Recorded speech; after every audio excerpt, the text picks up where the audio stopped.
disculpar los inconvenientes técnicos. Y buenas tardes y saludo de nuevo a todos los congresistas del cuarto Congreso Equipo Multidisciplinar en Sanidad Internacional Online. Bienvenidos a las cuartas jornadas de formación multidisciplinar sanitaria. Os damos la bienvenida y vamos a abordar el último webinar de las jornadas de hoy, acreditado por la Comisión de Formación Continuada, donde se tratarán las heridas de difícil cicatrización. Durante este evento estaremos acompañados por grandes expertos en el campo de las heridas de difícil cicatrización. Doña Ana Franco Hernández, doña María Jesús Pardo Díez y Joaquín Fidalgo Pernia. Deseamos que paséis un rato agradable y os invitamos a disfrutar de la última ponencia de las jornadas. También os recordamos que podéis ir poniendo vuestras preguntas por el chat.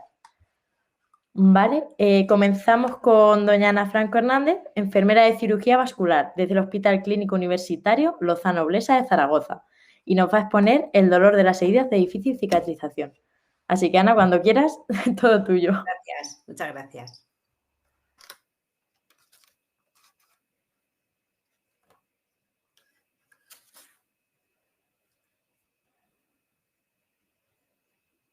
¿Se ve? Buenas tardes a todos. Vamos a hablar de un tema muy importante, que es el manejo del dolor en la cura de las heridas complejas, ya que en nuestro día a día vemos cómo el dolor afecta no solo a la recuperación física del paciente, sino que también afecta al bienestar emocional y psicológico del paciente. Dolor es una desagradable experiencia sensorial y emocional asociada a un daño tisular real o potencial que se describe en términos de dicho daño. Y el abordaje en las heridas a veces resulta muy doloroso. Realizamos curas que resultan muy dolorosas para el paciente. Por lo tanto, como profesionales de la salud, debemos esforzarnos por minimizar ese dolor al paciente, tanto como sea posible durante el tratamiento de estas heridas. Y esto no solo va a mejorar la calidad de vida del paciente, sino que también va a promover una pronta curación y recuperación. Hemos dicho que realizamos procedimientos dolorosos para el paciente. Son muy dolorosos, pero necesarios para que la herida no se evolucione hacia una cicatrización. El dolor afecta negativamente a la calidad de vida de los pacientes y de sus cuidadores. Les crea un estrés emocional. Los pacientes pueden experimentar una ansiedad por su condición o por su futuro, una depresión. La presencia constante de ese dolor les puede llevar a sentimientos de desesperanza, aislamiento social. El dolor puede limitar la capacidad de los pacientes para participar en actividades sociales y les lleva al aislamiento. Impacto en los cuidadores. Pueden experimentar estrés emocional al ver sufrir a sus seres queridos y pueden sentirse impotentes para aliviar el dolor. Por lo tanto, el dolor de las heridas no va a afectar negativamente tanto a la calidad de vida de nuestros pacientes como de los cuidadores. Nuestro objetivo será aliviar el dolor que sufre el paciente en cada cura. A la hora de abordar cualquier tipo de lesión, es necesario realizar una valoración integral del paciente. Tenemos que tener en cuenta que no curamos heridas, curamos pacientes que tienen una herida. Por lo tanto, vamos a realizar una valoración integral del paciente, una valoración holística de ese paciente. El dolor es una experiencia subjetiva que puede variar enormemente de un paciente a otro. Por lo tanto, es crucial que adoptemos un enfoque individualizado para manejarlo. Cada paciente tendrá un tratamiento individualizado del dolor. Hay heridas que por su etiología producen dolor, como el pioderma gangrenoso, las úlceras arteriales. Los pacientes con úlcera arterial sufren muchísimo dolor. Las úlceras hipertensivas de Martorell, las úlceras venosas, también las heridas inflamatorias que por la liberación de ciertas sustancias químicas producen dolor. Una herida infectada produce gran dolor, ya que los microorganismos irritan los tejidos y las terminaciones nerviosas. Heridas con daños en los tejidos nerviosos producen muchísimo dolor. Por lo tanto, siempre debemos conocer de dónde viene ese dolor, saber la etiología de ese dolor para poder abordarlo. La Organización Mundial de la Salud considera el alivio del dolor como un derecho humano fundamental que debe ser atendido y aliviado. En el documento técnico de la GNAU, del Grupo Nacional para el Estudio y Asesoramiento de Úlceras por Presión y Heridas Crónicas, nos expone que solo al 6% de los pacientes se les prescriben analgésicos, a pesar de que el dolor en las heridas crónicas está considerado como severo en la mayoría de los pacientes. Y este otro documento, el dolor durante los cambios de apósito, nos dice que las heridas más dolorosas son las que se producen en las úlceras en pierna, seguido de las quemaduras superficiales, las heridas infectadas, las úlceras por presión, etc. Y los factores que contribuyen a causar más dolor son los apósitos secos, los apósitos que se pegan al lecho de la herida y al despegarlo les causan tanto dolor a los pacientes. Los apósitos adhesivos que nos dañan la piel perilesional al despegarlos y producen dolor. La higiene de la herida, limpiar la herida, la higiene del desbridamiento de la herida. La experiencia previa de curas dolorosas, ya que le crea un estrés anticipatorio al paciente. En el documento técnico de la GNAU, desbridamiento de las heridas crónicas, nos dice que la higiene y el desbridamiento de las heridas se consideran imprescindibles para la preparación del lecho de la herida, ya que el desbridamiento continuado nos va a mejorar la cicatrización, nos va a prevenir la cronicidad y nos va a reducir el riesgo de infección. Por lo tanto, aunque dolorosos, estos procedimientos son necesarios para que la herida nos evolucione hacia una cicatrización. Para realizar una valoración del dolor existen diferentes herramientas para medir la intensidad del dolor. Tenemos la escala visual numérica, que va del 0 al 10, y le preguntamos al paciente qué dolor tiene del 0 al 10, si el 0 es el dolor mínimo que puede experimentar y el 10 es el dolor máximo que experimenta el paciente. Tenemos la escala visual categórica, la escala visual analógica, tenemos la escala con expresiones faciales, el cuestionario McGill, el cuestionario abreviado del dolor o la escala neuropática del dolor. Y las escalas nos van a permitir cuantificar el dolor. Cada una de estas escalas tiene sus propias fortalezas y sus limitaciones. Y la elección de cada escala va a variar según la edad del paciente, según la capacidad cognitiva que tiene ese paciente, según la naturaleza del dolor.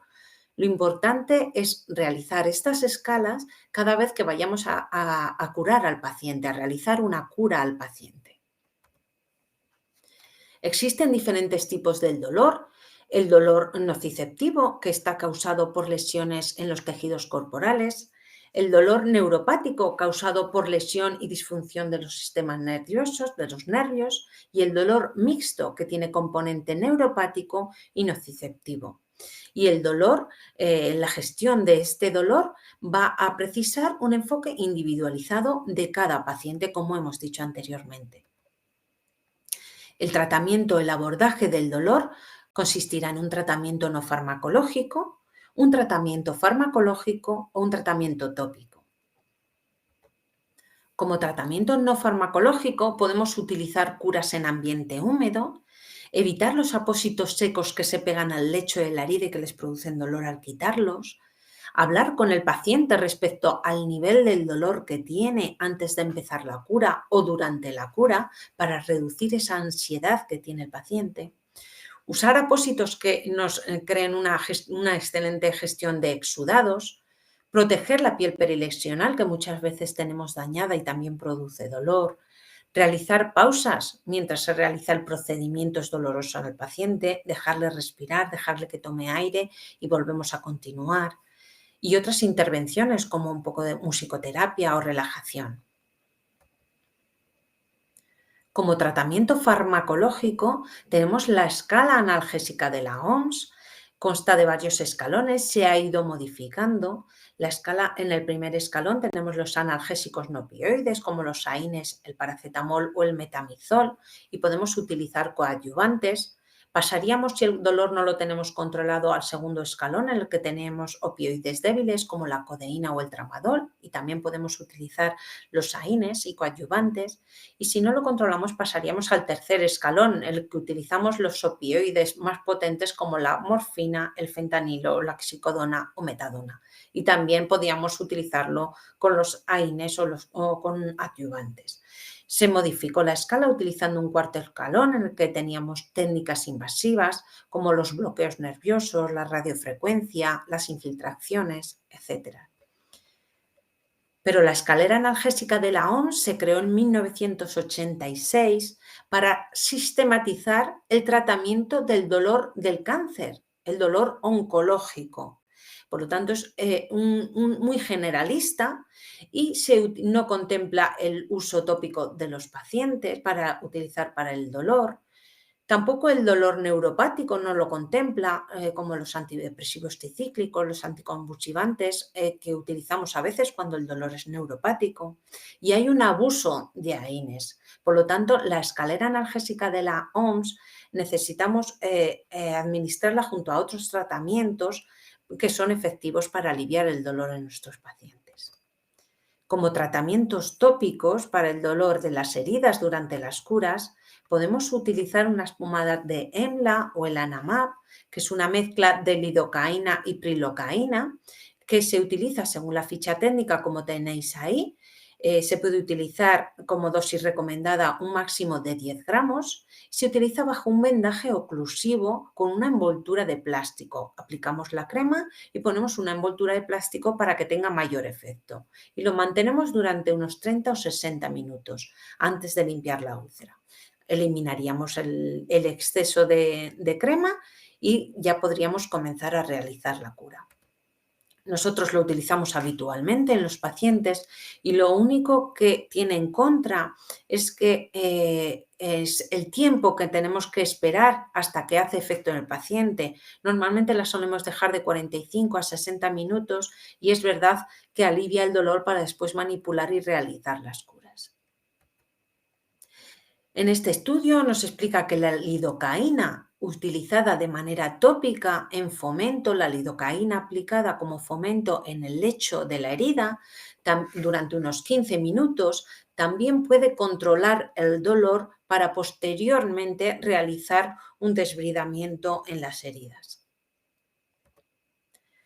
Tenemos como tratamientos tópicos el sevoflurano tópico, es un anestésico que está indicado para la inducción y el mantenimiento de la anestesia general en el quirófano, en los pacientes, pero que se ha demostrado que si lo utilizamos de manera tópica en el lecho de la herida, nos ayuda a reducir o eliminar el dolor de las heridas refractarias a tratamientos analgésicos estándar y el comienzo de actuación es mucho más rápido. Pero cuidado con utilizar estos productos, ya que necesitamos solicitar una autorización al centro porque es un fármaco que está fuera de indicación de ficha técnica. En la ficha técnica del sevoflurano no nos indica que sea apto para utilizar en el lecho de las heridas. Por lo tanto, necesitamos solicitar una autorización al centro, realizar un protocolo, realizar solicitud al paciente que lo vamos a aplicar y ya podremos utilizarlo. Tiene un efecto, aparte de aliviar el dolor para las curas, un efecto antimicrobiano y cicatrizante. En este estudio que os pongo se utilizó in vitro, se aplicó una suspensión bacteriana en 1 mililitro de suero salino en una placa y en 1 mililitro de sevoflurano en otra placa y se dejó durante un tiempo. Y como podemos ver, las unidades formadoras de colonias en las placas del sevoflurano es mucho menor que en las placas con suero salino, las placas de control. Por lo tanto, tiene un efecto antimicrobiano cicatrizante. El sevoflurano se ha utilizado en diferentes tipos de heridas, como las úlceras en el pie diabético, ahí os pongo los estudios que existen, también en las heridas isquémicas, como en ese otro estudio. En heridas sobreinfectadas también se ha utilizado, en heridas en úlceras en extremidad inferior, en úlceras venosas en extremidad inferior. Y en este estudio que os pongo se demostró que hay una reducción del consumo de analgésicos sistémicos cuando se comenzó a utilizar el sevoflurano. La reducción de los efectos adversos de los mismos si no utilizamos tantos analgésicos sistémicos, tanta morfina, tantos opiáceos, tenemos una reducción de esos efectos adversos que producen. Como podemos ver en la primera escala, en la escala EVA, hubo una disminución muy importante cuando se empezó a utilizar el sevoflurano y el dolor de los pacientes disminuyó considerablemente. Así también en la segunda escala que vemos, en el segundo cuadradito, vemos como la dosis diaria de paracetamol, al utilizar el sevoflurano, disminuyó también considerablemente cuando utilizábamos el sevoflurano alternándolo a la vez. También en la dosis diaria de tramadol pudimos disminuir la dosis diaria de tramadol y la dosis diaria de opioides también disminuyó. Como seguridad tendremos que abrir un sitio bien ventilado, abrir las ventanas, tenemos que seguir un protocolo específico para su uso y los efectos adversos pueden ser por la inhalación de gases anestésicos como malestar general, náuseas, cefalea, irritabilidad. Como efectos adversos para el paciente, y os pongo en rojo, como os he dicho que era obligatorio firmar un consentimiento informado. Los efectos adversos suelen ser locales, leves y transitorios. Los más frecuentes suelen ser prurito y eritema en el borde de la herida. El pionero del sevoflurano en las heridas es el doctor Manuel Jerónimo Pardo, del Servicio de Anestesiología y de Reanimación del Complejo Hospitalario Universitario de Albacete. Él fue el que empezó con todos estos estudios y cada vez están saliendo a la luz más estudios. Como nuevas líneas de investigación para reducir el dolor, tenemos el metamizol tópico, los geles de morfinas tópicos, unas perlas que realizan con EMLA, mezclando la crema de EMLA con el sevoflurano y la mepivacaína, y los injertos en sello. Y vamos a ver algunos de ellos. Vamos a hablar del metamizol tópico. El metamizol también es conocido como el nolotil que utilizamos en el hospital. Actúa como analgésico y como vasodilatador cuando se aplica tópicamente en la herida. Es decir, aplicamos el nolotil, la ampolla de nolotil, la aplicamos tópicamente en la herida. Como hemos hablado como el sevoflurano, es importante tener en cuenta que el uso del metamizol tópico para tratar las heridas debe ser autorizado por la dirección médica del hospital y por el servicio de farmacia, ya que se trata también de un uso fuera de indicación y el paciente deberá dar su consentimiento.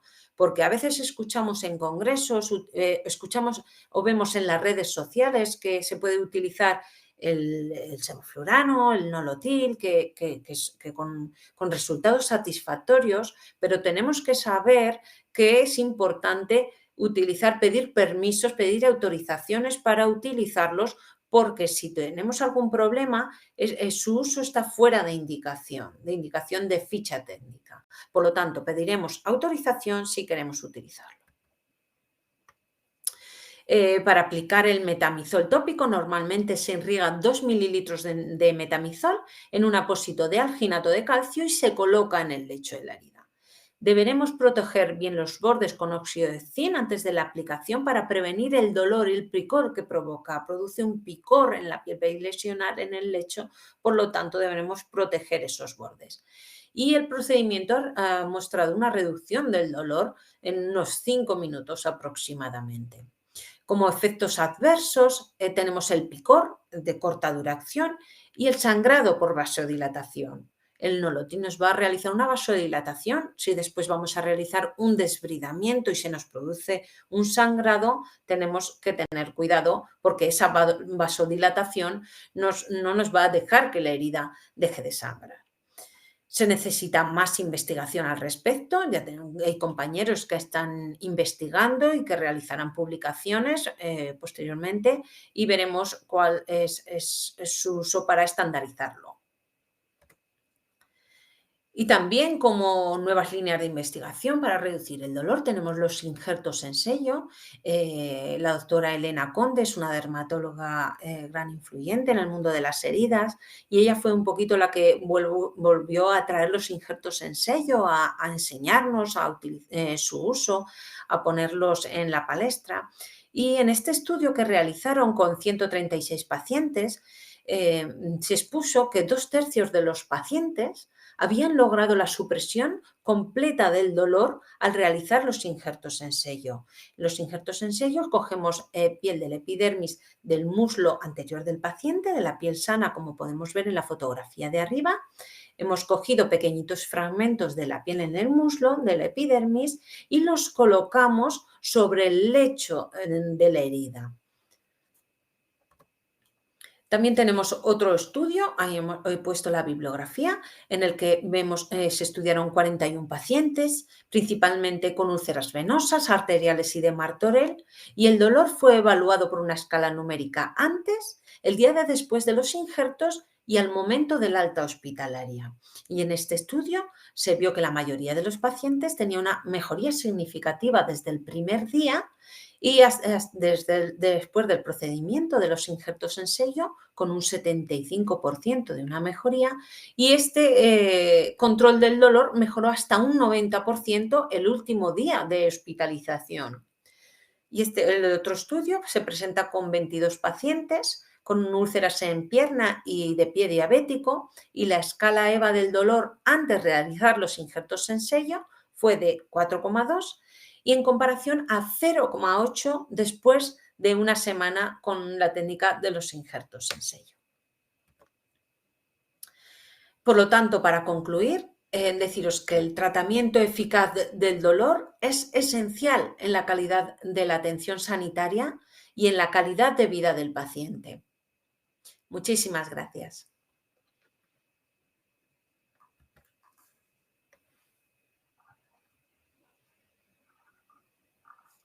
Qué bueno, Ana, qué interesante tu presentación. Gracias. Con doña María Jesús Pardo Díez, enfermera referente de heridas complejas en el Hospital Rollo Villanova de Zaragoza. Y va a comparar y exponer en la jornada de hoy la infección versus inflamación en heridas de difícil cicatrización. Así que, María Jesús, cuando quieras. ¿Confirmo? ¿Ahora? Vale, perfecto. Bueno, te doy paso a Joaquín. Sí. Bueno, pues ahora sí, damos paso a Joaquín Fidalgo Pernia, enfermero en la unidad de heridas complejas y difícil cicatrización, desde el Hospital General de la Defensa de Zaragoza, y su presentación titulada Desistencias en heridas complejas. Así que, Joaquín, cuando quieras. Bueno, como me han escuchado que seguro hablar, pues ya vamos a saltarnos esta parte.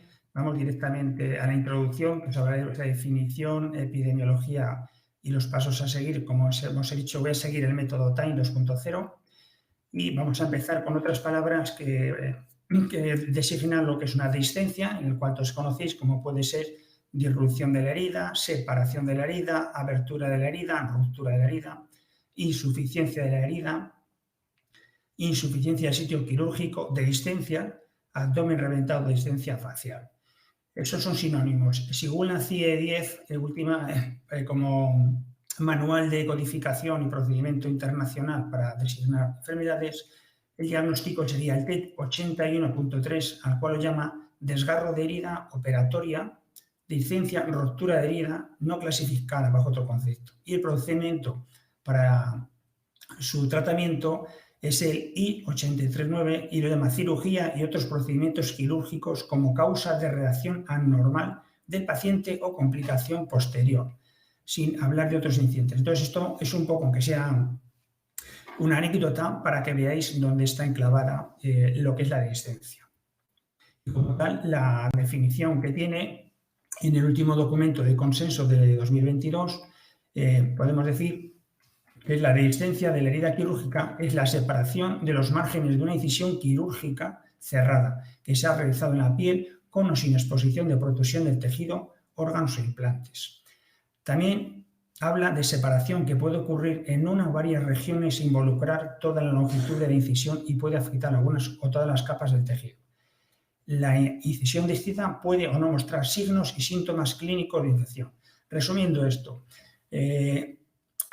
una discencia es la separación de los márgenes de una incisión quirúrgica. Luego tiene que haber un acto quirúrgico y se tiene que haber cerrado por primera intención. Cuando se abre ya hablamos de discencia.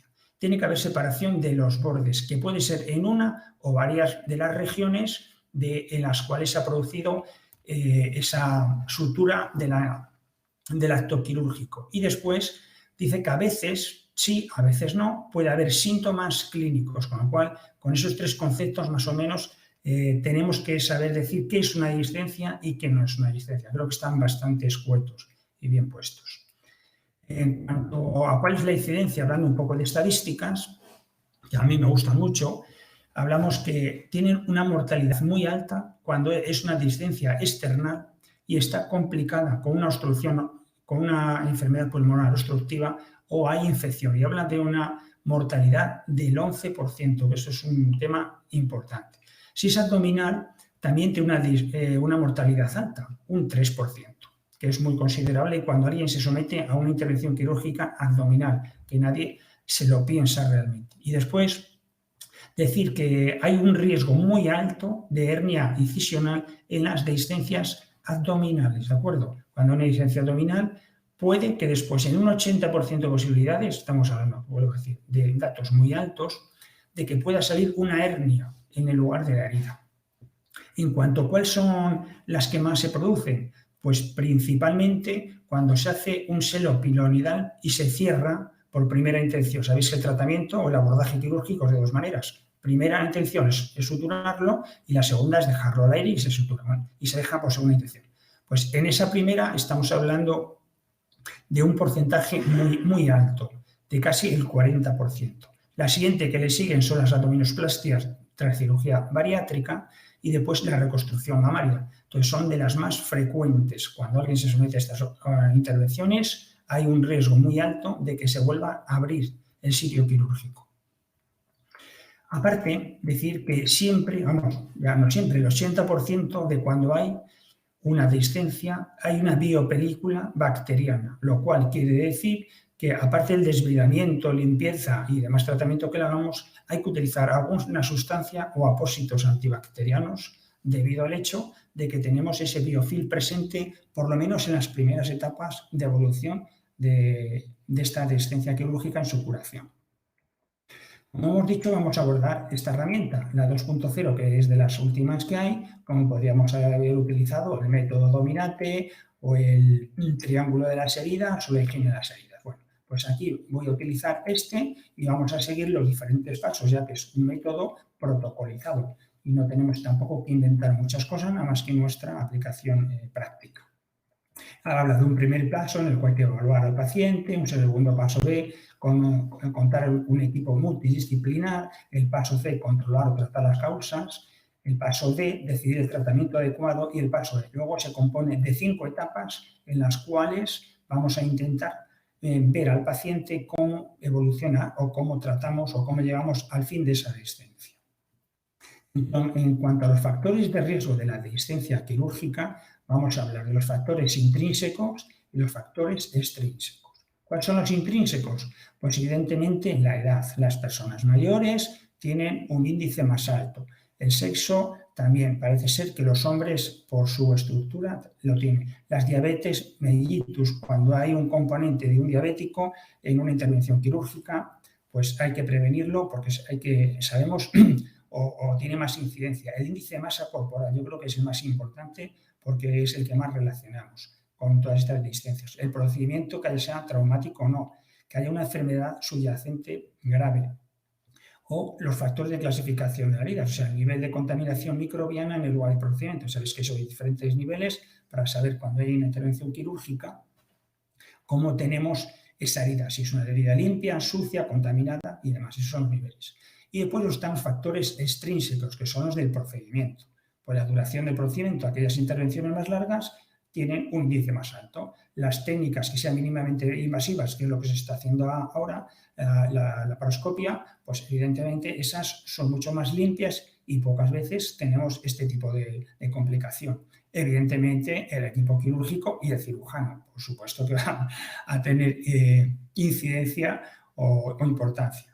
Que el procedimiento se haya realizado con emergencia, no es igual una operación aguda que tienes que hacerlo sin una planificación, sin haber establecido, por ejemplo, los factores del paciente, intentar normalizarlos, que algo que lo tienes que hacer porque es una urgencia quirúrgica. Y después el tipo hospital, todos sabéis que depende al que tenga más volumen, pues hay hospitales que se dedican a una especialización de un tipo de quirúrgico u otro y evidentemente entre más técnicas se hagan, más veces se hagan, tienes menos incidencia. ¿Cuáles son las causas o la etiología? Pues podemos hablar de una mezcla de 3 núcleos importantes como son los problemas técnicos, que son aquellos que tienen relación con el cierre de la incisión, en el cual el método que utilizamos para cerrar nos falla. Ese método técnico, que puede ser una sutura, una aproximación, el que sea. Pues imaginaros que en la sutura que hacemos o se rompe porque no es la sutura adecuada o se llega a soltar el nudo de sutura. Bueno, pues esa sería una de las causas. Evidentemente, si pones unas grapas, pues eso es más difícil. Después está el estrés mecánico. El estrés mecánico es la tensión ejercida sobre la zona. Pues un abdomen que es muy abultado, un abdomen que está a tensión, todo aquello que está relacionado con una dificultad para aproximar esos bordes, pues nos va a dar lugar o ser una de las causas. Un edema local que se haya producido por un seroma. Una persona que tenga vómitos por el resultado después de la anestesia. Traumatismos que se produzcan. Estas cosas van a producir un estrés mecánico dentro de lo que es la sutura que nos puede hacer que fracase. Y después está problemas que haya en la cicatrización, que es lo que llaman cicatrización interrumpida. En las diferentes fases de la cicatrización, pues hay alguna de ellas que falla. Pues puede haber una alteración de la coagulación o un problema con las plaquetas y eso hace que al final no cicatrice y no llegue a cerrar. O una vasodilatación excesiva o el problema de la infección, que es otra de las causas muy importantes de que se produzca o tengas una alteración a la hora de cicatrizar por la que no se produzcan los fibroblastos o el colágeno necesario. Entonces, la mezcla de estas cosas pues va incrementando o dando lugar a esta etiología de las discencias quirúrgicas. Se clasifican, según estos documentos, en 4 tipos. El primer tipo es el primer grado, que es únicamente la zona de la dermis, y si estuviera infectado, pues es lo que se llama grado 1A. Segundo grado es el tejido subcutáneo. Llegamos al tejido subcutáneo, si hay síntomas de infección, 2A. Y cuando hay evidencia o vemos el tejido muscular, estamos hablando de tercer grado. Y si se complica con una infección además, pues es de tercer grado. Y la última parte es la de 4º grado, cuando son las fascia profunda o se presentan ya los órganos internos, como puede ser un hueso o la materiales de prótesis. Entonces, cuando llegamos a este tipo de grados, a esto sí que hay que ya pensar en una reintervención quirúrgica para volver a aproximar estos bordes y solucionar el problema, si no, de la otra manera, pues estaríamos expuestos sobre todo a una infección con la profundidad de estos tejidos. Esto es la clasificación que tenemos actual y más o menos el nivel. ¿Dónde podemos actuar nosotros? Enfermería, pues evidentemente en los 3 primeros grados, que es el que se nos puede presentar a nosotros en nuestras consultas. El siguiente paso, pues habría ya que intervenir quirúrgicamente. Tenemos un programa de exposición de los diferentes grados, como puede ser el primer grado, una pequeña separación térmica, como hemos dicho, puede ser de un punto o varios puntos, y si hay signo de infección, pues ya llamaríamos el 1A. Cuando está abierto y ahí llegamos al tejido subcutáneo, pues estamos hablando del segundo grado, y si hay signo de infección, como puede ser ese pus que hay a la derecha, pues ya sería el 2A.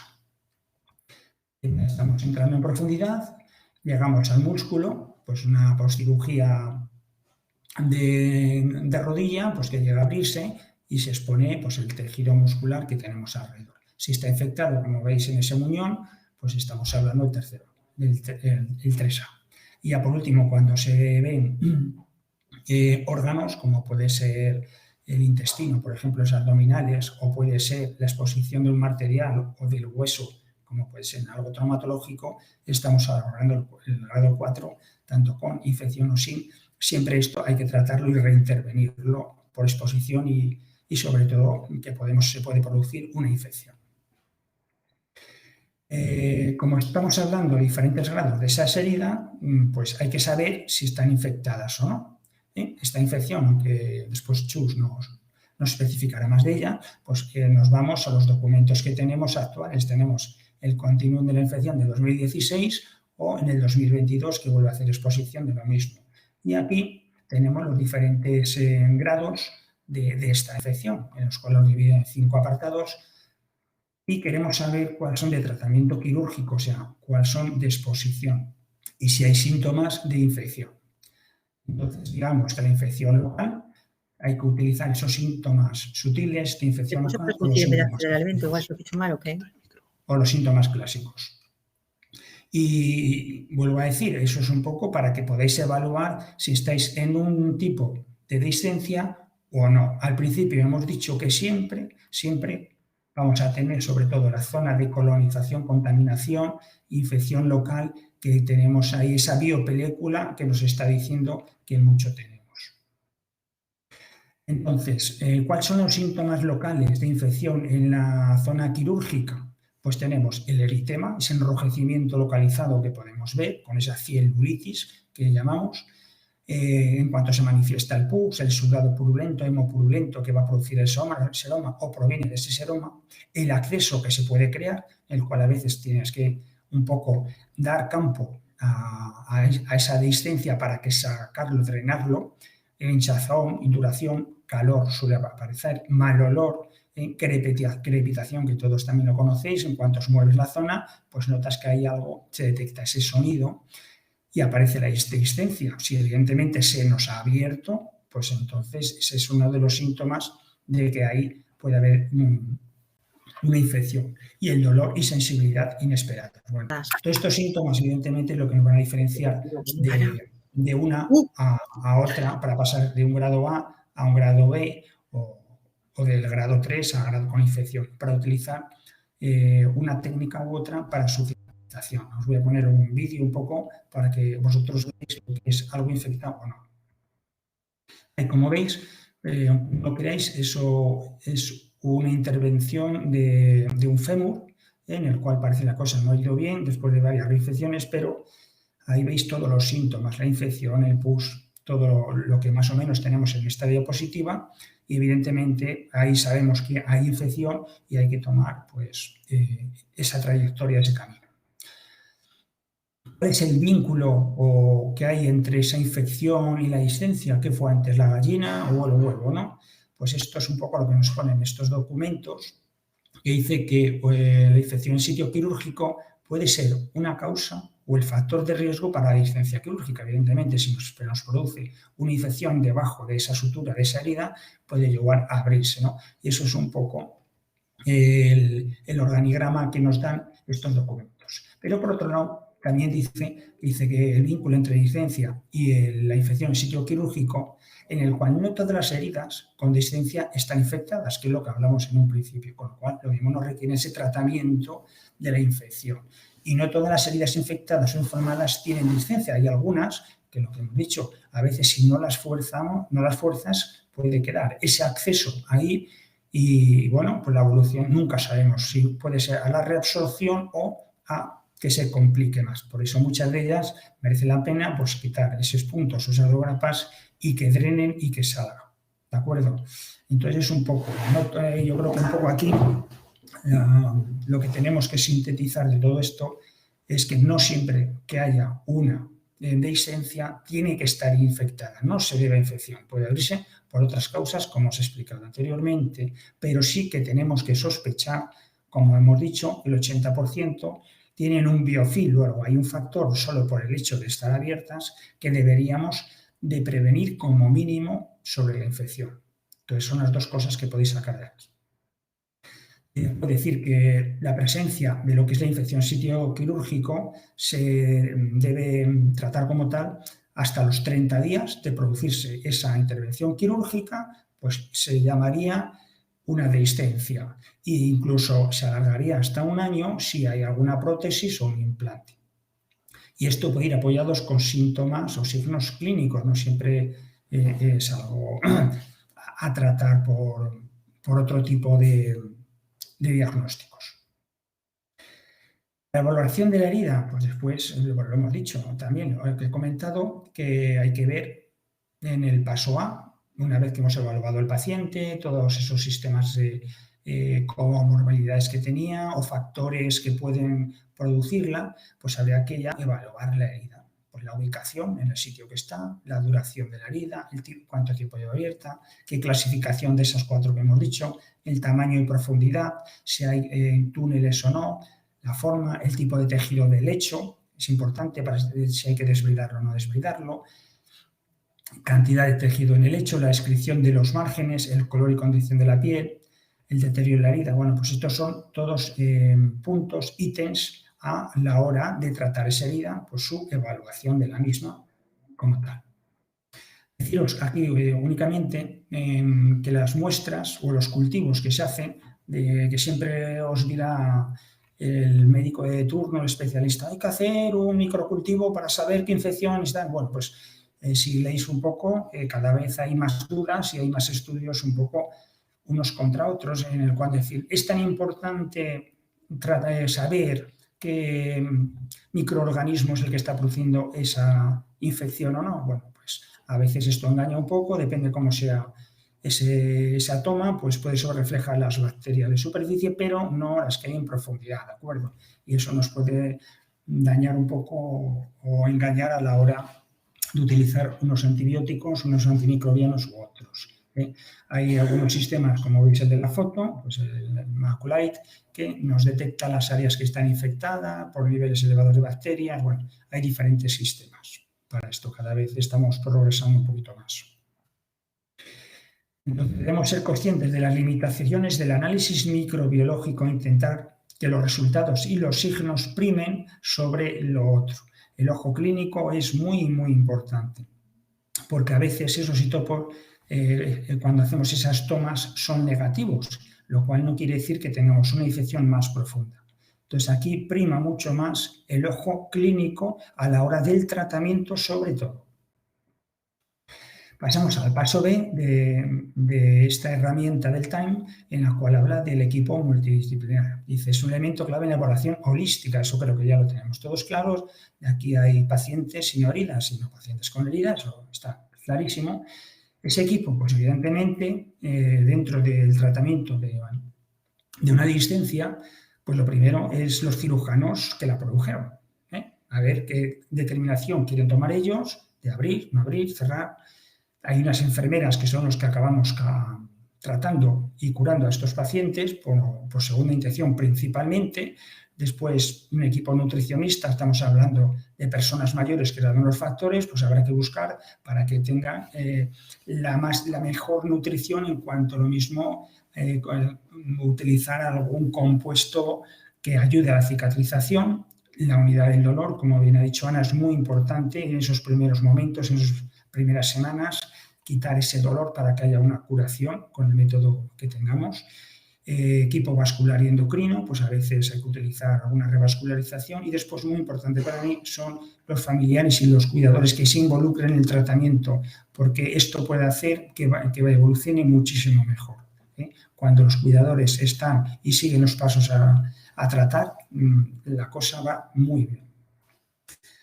En esa evaluación holística, pues evidentemente pues hay que hablar de la historia del paciente, aunque no es el momento, pues bueno, es la historia del médico, alergias, sensibilidades para utilizar antibióticos o no, la tolerancia del procedimiento para saber si ha sido una emergencia, si hay hemorragias, el estado nutricional, si una persona mayor, si hay anemias, algún defecto, lo mismo en las plaquetas. Después el estilo de vida, pues fumador, bebedor, actividad, buena barriguita, medicación actual, si toma corticoides, algún anticoagulante, pues algo que impida esa cicatrización. El dolor hay que medirlo por alguna de las escalas que os ha dicho Ana, pues hay que intentar tener un reflejo objetivo del mismo y después cómo está el entorno social del paciente, si hay cuidadores, si eso está dejado, si no está dejado. Bueno, eso es muy importante también, esa evaluación holística a la hora de enfocar el tratamiento del mismo. Segunda parte, pues tercera parte del método es controlar, tratar esas causas. Hay que identificar cuál es la causa principal o las causas principales que nos impiden o han producido esa discencia a la hora de cerrarlas. Entonces, estamos hablando, pues si es una persona con un índice corporal alto, pues hay que intentar disminuir de peso. Si tiene diabetes mellitus, controlar las glucemias y la hemoglobina glucosilada. Los fumadores, programas de deshabituación, en algunos países ni los intervienen a este tipo de gente. Hay problemas nutricionales. Espera, que lo estamos pasando un poco. A ver, despacio. Estamos hablando de los fumadores que en algunos países ni los intervienen, con lo cual ya es un elemento muy importante. Problemas de nutrición en los abuelitos y después infecciones sistémicas, estrés, ansiedad, enfermedades subyacentes, pues el tratamiento de las mismas, ansiolíticos o el control de las enfermedades generales que tengan.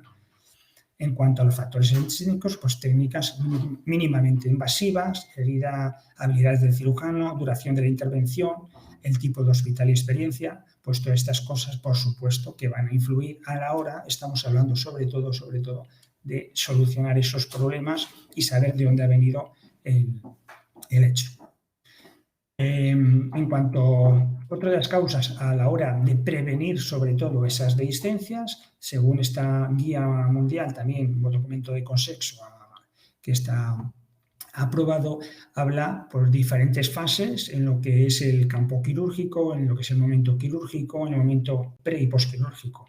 Y una de las cosas que nos habla, que por eso he echado mano de él, habla de lo que es la profilaxis intraoperatoria con la terapia de presión negativa y la posoperatoria con los apósitos avanzados. Y eso está como documento de consenso. Entonces vamos a hablar un poquito de ellos.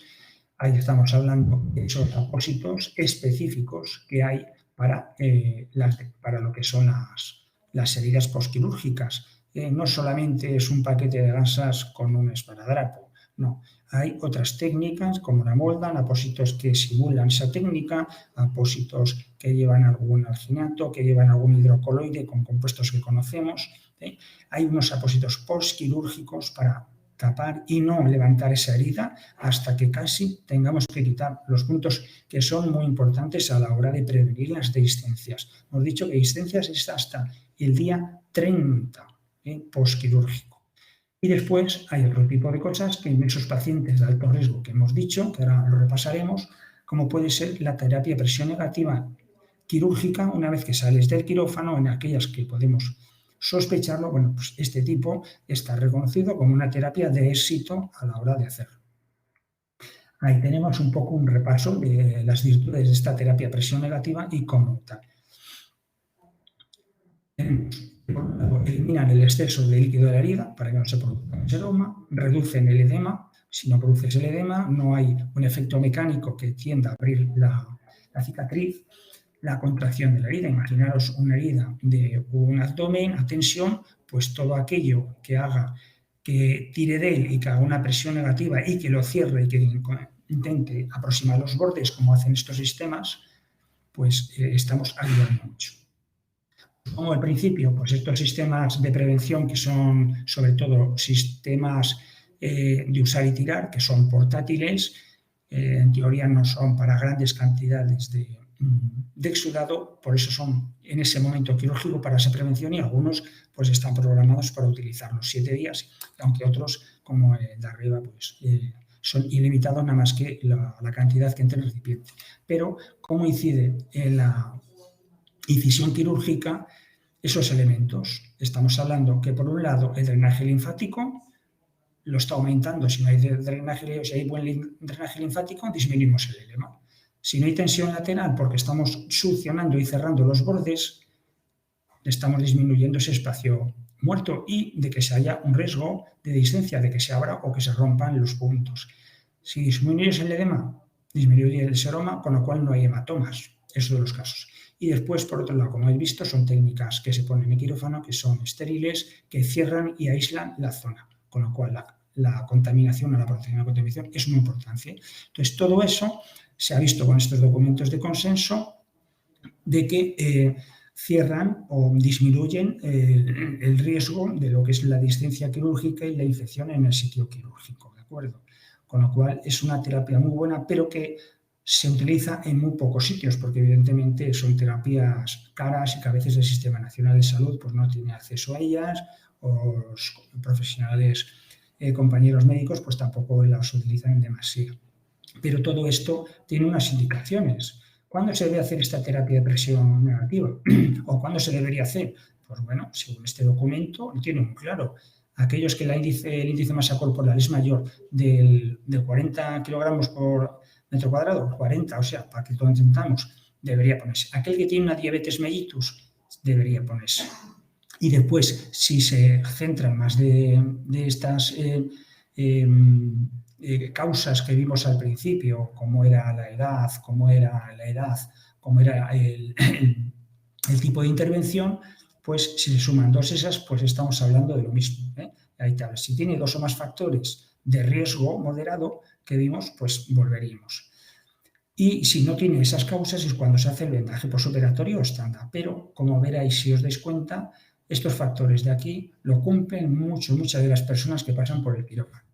Ahí estamos hablando de otros factores. De hecho, dijimos esa tabla: desnutrición, anemia, abuso de alcohol, mayores de 65, cirugía de urgencia, aquellas personas que tienen enfermedad obstructiva crónica a la hora, de, por ejemplo, de cualquier problema pulmonar o intervención, pues todo eso sería para hacer una prevención, o sería una de las cosas que nos surgiría hacerlo. Vuelvo a decir que son documentos todos bastante recientes. Y ya pasamos al tercer paso, que es decir, bueno, ya tenemos la discencia, ahora esto, ¿qué hacemos? Esto hay que cerrarlo, esto hay que curarlo, ¿no?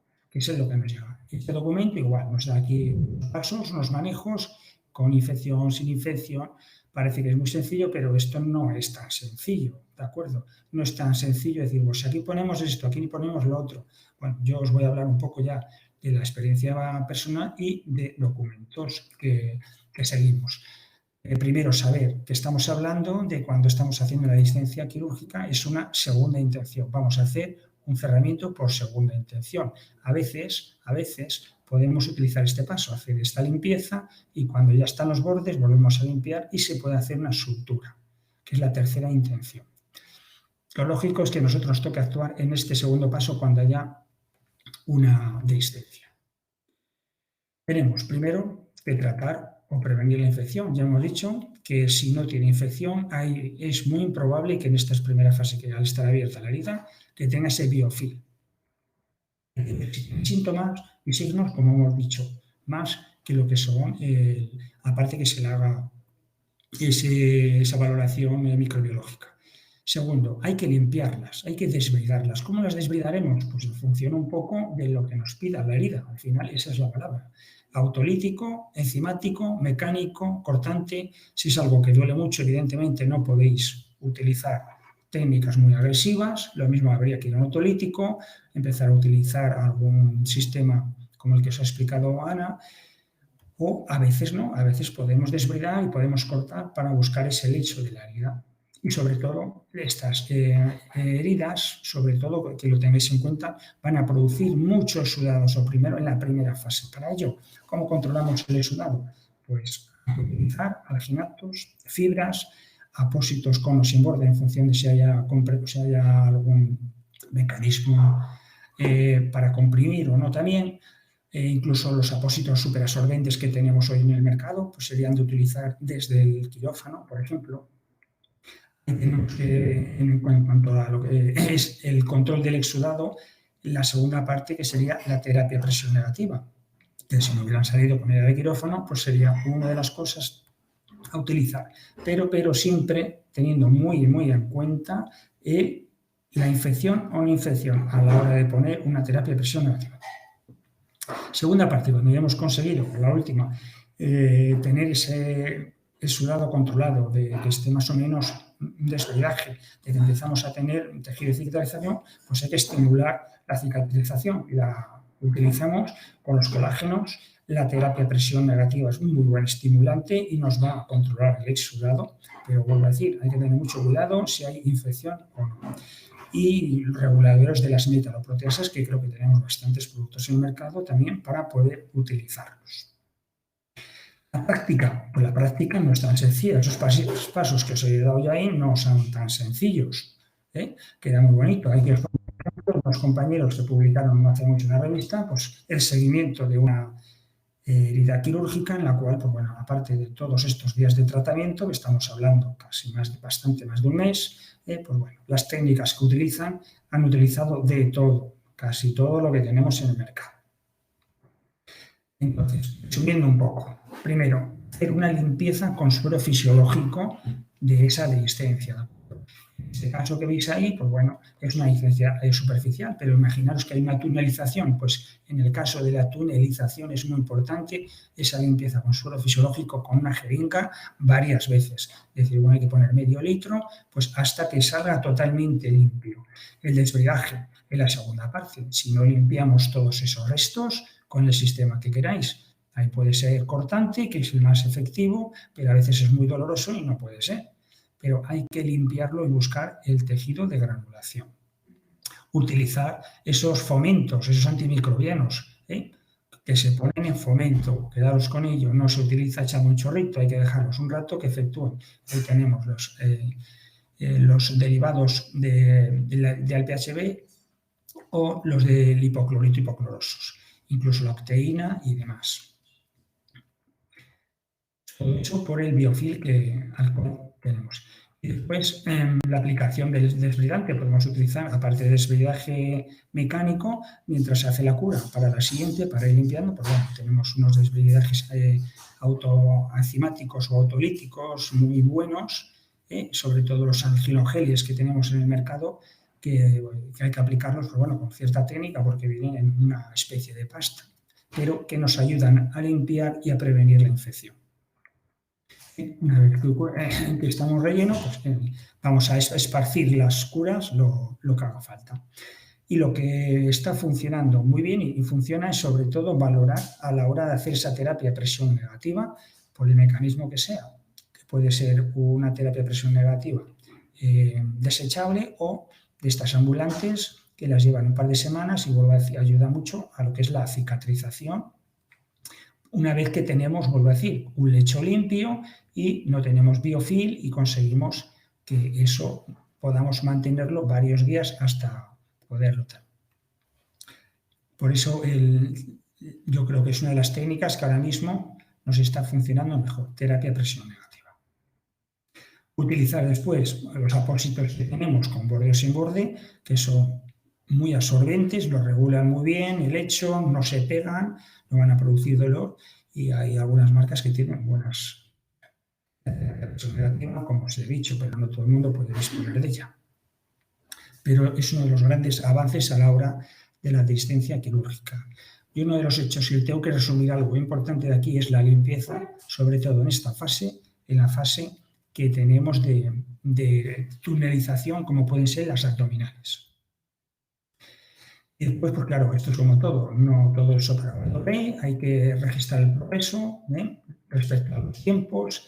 Si la herida no progresa, hay que volver a empezar, buscar cuál es el problema. La documentación fotográfica que tenemos a nuestro alcance es importante. Esta fotografía que podemos hacer en el momento, a la hora de medirlo, no es otra cosa.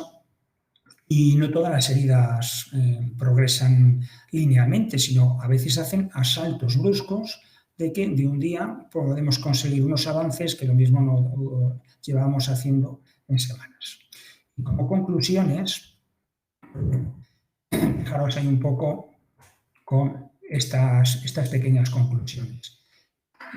La utilización de una herramienta para la decisión. O sea, tenéis que seguir un método. El que queráis puede ser el time o no, el que os dé la gana. Pero seguir un método a la hora de llevar.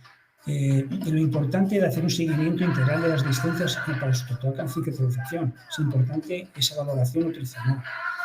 Después, la eficacia de las medidas de prevención con apósitos postquirúrgicos, como habéis visto, con terapia a presión negativa sacada desde desde el quirófano. Incidencia de los factores personales modificables, fumadores, bebedores, eficacia del tratamiento adecuado y bien enfocado. Tenemos que buscar esa solución y seguir recomendaciones y documentos de consenso, o sea, lo que está escrito, alguien lo ha escrito y ha llegado ahí, o sea, no debemos de inventar. Y como dice un amigo mío, con las licencias quirúrgicas hay que tener mucha paciencia, son heridas que tardan mucho tiempo en cerrar. Y bueno, ahí tenéis un poco la bibliografía que he sacado de estas cosas, incluido documentos relativamente últimos, y creo que la última parte después son las preguntas que veremos más adelante. Y por mi parte, ya os dejo con Chus, que creo que he cogido mucho tiempo.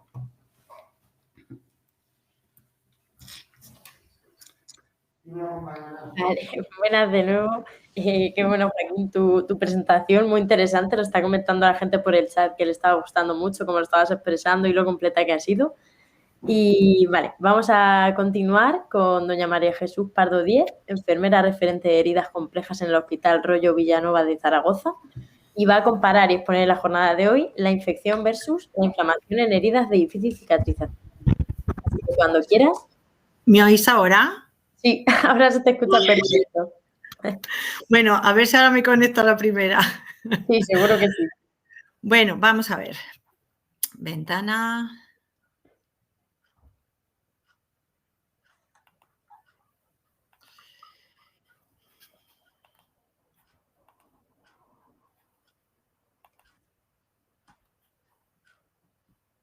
Bueno, ya empezamos. Un momentito, ¿eh? A ver.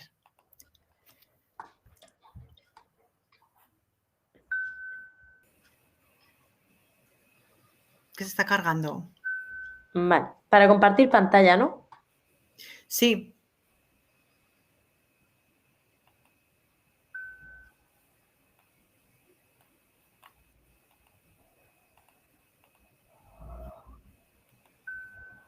Vale, ahora la estamos viendo. Pero mi presentación no salía arriba, ¿eh? No, o sea, nosotros vemos cambie la pantalla. Vale, perfecto. Vale, sabemos Vale, ahí. vale. Sí, ¿ahora? A ver, un segundo, que se ha quedado ahí como pillado. Ya la tengo puesta en grande. Vale, pues nosotros seguimos viendo la pantalla del Congreso, vaya, donde estamos nosotros. A ver, dejo de compartir. Sí. Minimizo otra vez.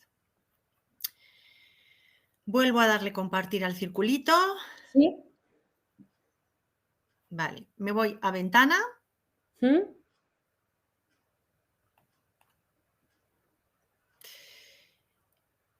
Y aquí debería de salir mi presentación y no sale. Vale, si no, vete a toda la pantalla. En las 3 opciones que te da arriba cuando compartes. Toda la pantalla. Pero es que de toda la pantalla. Vale, tampoco me sale mi presentación. ¿La abro ahora? Sí, y te salimos nosotros, seguramente, ¿no? Vale. Vale, pues pincha ahí encima y cuando ya lo estés compartiendo, minimizas esta y ya pones tu presentación. Vale, ya te pones tú delante de tu presentación y así ya la vemos nosotros también. Ay, lo siento, señores, pero es que el otro día no salió la primera. Yo no sé qué ha pasado hoy. Que parece que estoy tonta. A ver, abro la presentación. Un momentito, ¿vale? Sí, no te preocupes. Me voy a compartir toda la pantalla.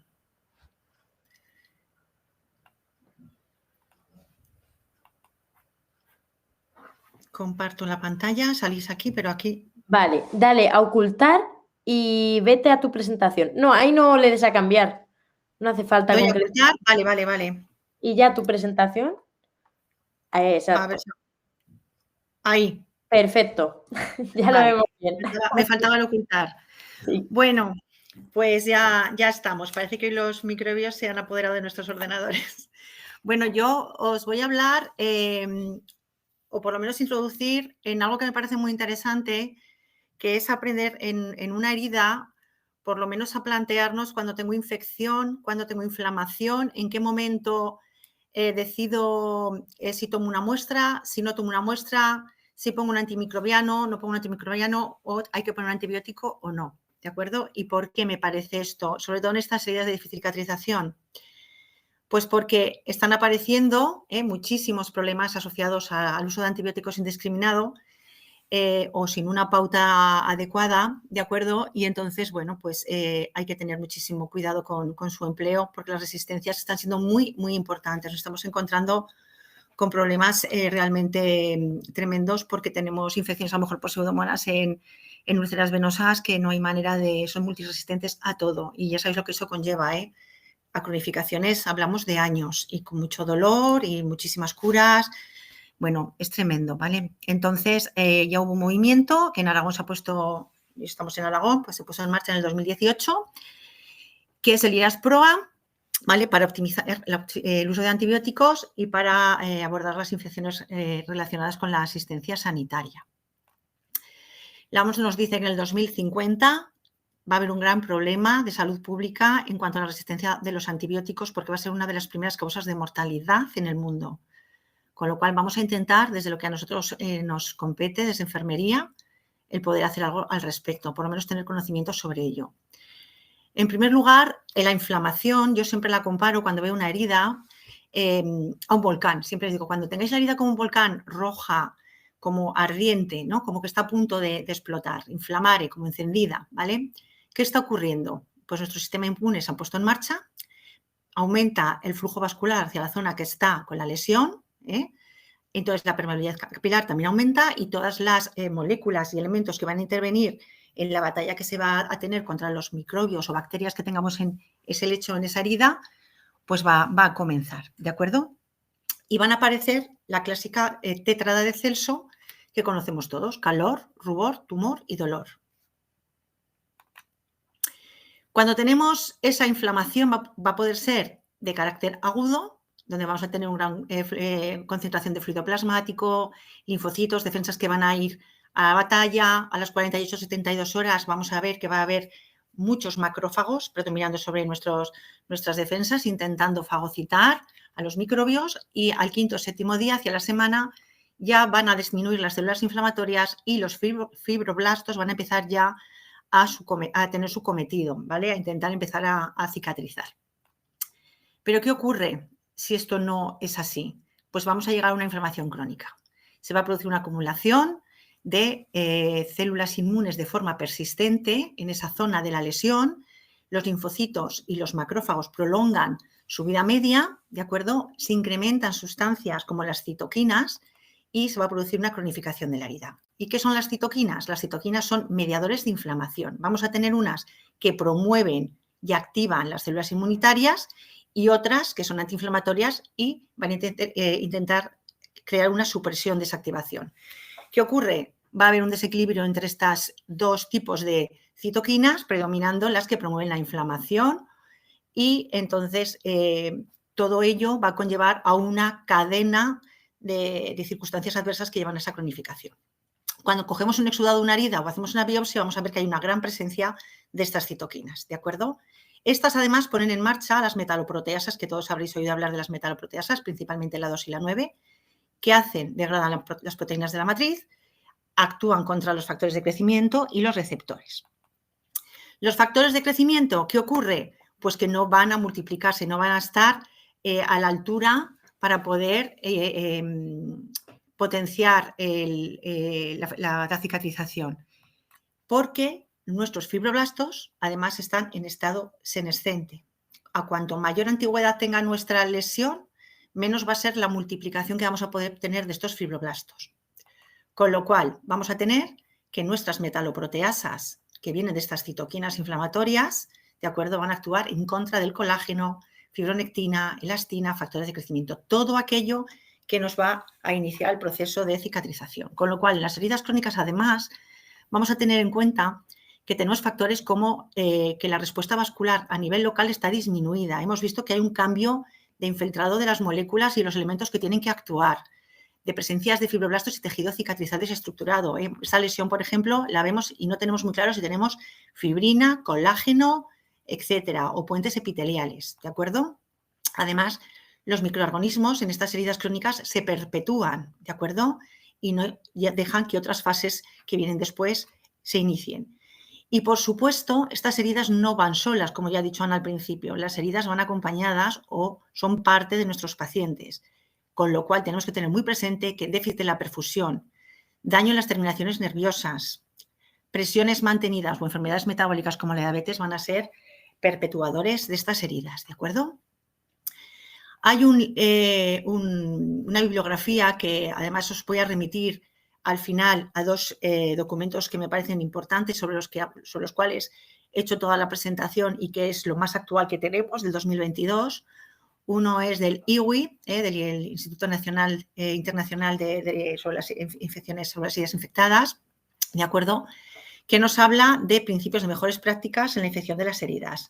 Y esto sonará, ¿de acuerdo? Él pone en marcha una herramienta que es el IWIC. El IWIC es el continuum de la infección, pero desde el consenso internacional de este instituto, ¿de acuerdo? Una de las novedades o innovaciones que han tenido, que a lo mejor muchos ya la conocéis, que antes hablábamos de contaminación, colonización crítica y ya pasábamos a la infección local, infección sistémica. Lo que desde el 2016 y esta actualización nos ponen delante es que hablamos de contaminación, colonización, infección local de la herida con síntomas sutiles o manifiestos, propagación e infección sistémica. Y esto lo vamos a ver muy despacito. En cuanto a la contaminación, ya sabemos que tenemos todas las heridas están contaminadas, nuestra piel está contaminada, tenemos microbios en la superficie, ¿vale? Pero no proliferan, no nos producen ningún tipo de síntoma ni signo y no tenemos ningún problema en nuestras heridas. Ahí están, sin darnos problemas. Cuando nos colonizan, vamos a ver que sí que hay una proliferación, sí que se empiezan a multiplicar, pero seguimos sin tener sintomatología y sin tener ninguna afectación en nuestras heridas. Cuando esa colonización crítica de la que se hablaba antes y ahora, después de mucho consenso, se llega a decir que sí, que hay una infección local, pero que lo que tiene son síntomas ocultos o sutiles y que a lo mejor requieren de unas habilidades o de muchas curas, podemos ver, por ejemplo, que sí que se produce un retraso en la cicatrización. Tenemos heridas que dices, pues si yo estoy también y de repente, ¿qué pasa? Se detiene. O hipergranula. O tenemos un sangrado, una friabilidad en ese lecho, ¿de acuerdo? O se forman puentes, como hemos visto en esa primera foto, epiteliales, ¿de acuerdo? O aumenta el exudado, o comienza a oler más o a doler más. Estaríamos a punto ya de empezar con la infección local de la herida, con las manifestaciones clásicas que conocemos, que parece que son mucho más evidentes, ¿no? Pues el calor, la hinchazón, la secreción purulenta, que aumenta mucho el dolor, que huele muchísimo peor, etc. De aquí ya pasaríamos a lo que ya consideramos propagación de la infección, donde ya aparecería la linfangitis, la celulitis, ganglios linfáticos, induraciones de la zona, ¿vale? Aquí os quiero hacer una puntualización que es a partir de 2 centímetros de que el borde de la herida lo veamos ya inflamado, ya podemos empezar a pensar que esa propagación existe, ¿de acuerdo? Mientras sea menor de 2 centímetros, esa inflamación alrededor de la herida se considera infección local de la herida manifiesta. Y por último, el estado más grave sería esa infección sistémica donde hay una afectación general de nuestros pacientes que pueden llevar a consecuencias muy graves. Y claro, ¿qué ocurre, no? ¿Qué nos está dando que pasemos pues, de esa colonización que apenas nos da síntomas a empezar a encontrar sintomatología, retrasos, algo va mal, ¿no? Pues que aparece la biopelícula, lo que conocemos con el biofilm, biopelícula. Un repasito rápido de lo que es. Tenemos bacterias en estado planctónico que se fijan al lecho de nuestra herida y ya veremos que no solamente al lecho, crean colonias, ¿de acuerdo? Se cubren de capas de polisacáridos, polímeros de polisacáridos, varias capas que las hacen muy resistentes. Dentro comienzan a madurar, vuelven a abrir esa capa de polisacáridos y vuelven a salir al exterior, con lo cual esto es un ciclo cerrado que da muchos problemas. A las 2 o 4 horas ya tenemos microcolonias, de 6 a 12 horas ya es inmune a nuestra inmunidad y también a los apósitos que pongamos, biocidas o antibióticos incluso, y a los 2 o 4 días ya pueden aparecer signos sutiles de estos que hemos hablado de infección. Por supuesto, si esto no se corta a tiempo y se prolonga, lo siguiente va a ser la infección con signos clínicos manifiestos y si seguimos sin tratarlo, la propagación de la infección, ¿de acuerdo? Bueno, os he puesto aquí una foto de una herida evidentemente con signos inflamatorios, pero ¿está infectada? Sí, no, habría que ver evolución. tenemos que tener en cuenta que va a depender mucho del tipo de herida que tengamos. No se presenta de igual forma la inflamación y la infección en los diferentes tipos de lesiones, que no es lo mismo una úlcera por presión que una úlcera de pie diabético o que una úlcera vascular, ¿de acuerdo? Y sí que va a ser muy importante el tipo de herida y además la virulencia del microbio que esté produciéndonos esa posible infección. Tenemos que tener en cuenta, ya hemos dicho que todas las heridas crónicas por sí están contaminadas, pero el 80% se tiene evidenciado que tienen biopelícula, pero no solamente en la superficie, sino también esfacelos, residuos, tejido necrótico, incluso en los apósitos, ¿de acuerdo? Y que además esta biopelícula ya se ha demostrado que no solamente está en esa primera capa que muchas veces curetamos, sino que está metida dentro del tejido, ¿de acuerdo? Con lo cual, esa facilidad de recuperarse y esa cronificación de las heridas. Y que cuando tenemos una herida infectada de estas características, no suele ser un solo microbio el que nos la infecta, suele haber más de un microbio, eso también lo tenéis muy claro por la experiencia. Podemos tener tanto aerobios y anaerobios y también se ha constatado que la presencia de anaerobios es mucho mayor que en heridas agudas, es muy interesante. Y síntomas que nos pueden hacer, bueno, pues tenemos muchas formas, a mí me ha parecido muy curiosa esta, que son con las siglas NERDS y STONES, ¿de acuerdo? Para diferenciar biopelícula de infección, muy sencillas porque es una regla memotécnica, ¿de acuerdo? NERDS, en inglés, no cicatriza, exudado, friabilidad, sangrado rojo, debris serían pues esfacelos, lo que desbridaríamos, y olor. Cuando esto pasa de ser biopelícula a ser ya una infección, el exudado y el olor permanecerían y debería de presentarse un síntoma de los que tenemos aquí. Que creciese, que se pusiera caliente, que subiera la temperatura, que hubiera afectación ósea, que crecieran nuevas lesiones satélites y que apareciese edema o eritema. Con lo cual, pues un poco con estas siglas nos podría ayudar, si no tenemos muy claro cómo identificar esto, la experiencia todavía no nos lo permite, que nos ayudase a diferenciar biopelícula de infección, ¿vale? Y entonces llega el momento de decir, bueno, ¿y ahora cuándo tomo una muestra? Bueno, pues cuando tengamos una herida, tanto aguda o crónica, que veamos que empieza a propagarse la infección, que ese halo aumenta, ¿de acuerdo? Ahí está claro que tenemos que coger una muestra. Cuando tengamos una herida con una infección local, que la estamos tratando de forma adecuada con nuestros antimicrobianos, etcétera, pero vemos que aún así no responde o empeora, hay que tomar una muestra. Por supuesto, cuando hay protocolos de vigilancia, de epidemiología y nos lo requiere la herida o el control epidemiológico, también. Y luego, en heridas en las que se prevé, por ejemplo, realizar un injerto, hay que tener muy claro que esas heridas no estén contaminadas, ¿de acuerdo? O sea, no estén colonizadas, no tengan ningún tipo de infección.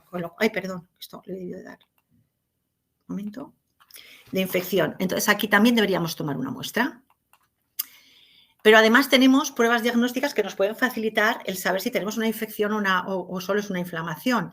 Marcadores hematológicos como que tenemos muy claro el achacar hemocultivos. Una persona con malestar, sacamos los hemocultivos y vamos a ver si tenemos y qué tipo de microbio hay, ¿no? Pero también los recuentos leucocitarios, la PCR y la velocidad de sedimentación nos puede permitir detectar infección y qué inflamación está vinculada a la infección. En la microbiología, a través de los cultivos de la herida, del que hablaremos ahora, también podemos pedir en algún momento determinado, por ejemplo, un pie diabético que no tenemos muy claro si tenemos una afectación ósea, pues el realizarle pruebas radiológicas, desde una simple a pedir alguna prueba más con una tomografía, etcétera. Y algo que me parece interesante también son las ecografías, sobre todo cuando tenemos bolsas de pus, tenemos alguna colección purulenta o hematomas que hemos drenado y no tenemos muy claro por la dimensión que tiene que queden restos. Entonces, podemos pedir una ecografía para saber todavía lo que tenemos que trabajar sobre esas superficies o sobre esas profundidades, mejor dicho. La toma de muestra, 4 cositas básicas, ¿vale? No debe llevar tratamiento antibiótico al menos una semana previa a la toma porque si no puede que nos dé un falso negativo. Si tenemos varias muestras, vamos a tomar una por cada lesión y, por supuesto, y parecerá redundante, pero a veces ocurre, cada una si es un hisopo diferente, si es con una punción en cada una diferente, no utilizando los mismos materiales. La limpieza, nosotros quitamos los apósitos, limpiamos bien la zona, la desinfectamos y entonces realizamos la muestra, con la recogida de muestra. Cuando hablo de limpieza, hablo también de quitar esfacelos, pus, todo. Hay que intentar que esté lo más limpia posible para llegar a ese lecho donde está la batalla, donde está la inflamación produciéndonos ya una infección. Hay que intentar elegir la toma de muestra que sea adecuada, la técnica que más adecuada nos parezca en ese momento. Y algo a tener en cuenta también es que cuando tengamos un resultado tras una muestra en la que aparezcan proteus, que nos puede estar indicando que hay una mala calidad en la toma de la muestra, ¿de acuerdo? Entonces, a lo mejor habría que volver a repetir o cambiar de forma de tomar. ¿Y cómo podemos recoger las muestras? El hisopado, ya lo conocemos, ya lo ha comentado también Joaquín, ¿vale? Las tomas con hisopo que nos están dando a veces son